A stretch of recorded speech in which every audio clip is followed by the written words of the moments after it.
POCSO చట్టం కింద case.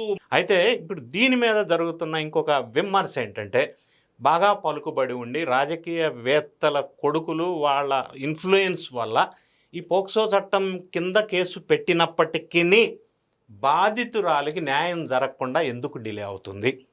మరి అదే సామాన్య మనిషి మీద పోక్సో పెడితే ఇలా ఉండేది కాదు, వాళ్ళకి ఈ టయానికి శిక్ష పడి ఉండేది కదా.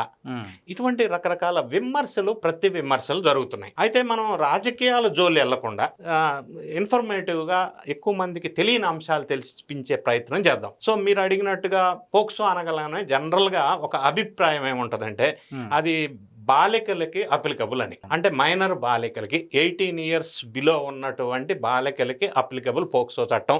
బాలికలకి ఏదన్నా అన్యాయం జరిగితే, అఘాయిత్యం జరిగితే పోక్సో చట్టం పెడతారు ఆ అబ్బాయి మీద అనేది ఒక అండర్స్టాండింగ్ ఉంది. కానీ రియాలిటీ ఏంటంటే ఈ పోక్సో చట్టం అనేది మైనర్ బాలికకి మాత్రమే కాదు, మైనర్ బాలుడికి కూడా applicable. It is applicable for minor బాలుడికి కూడా.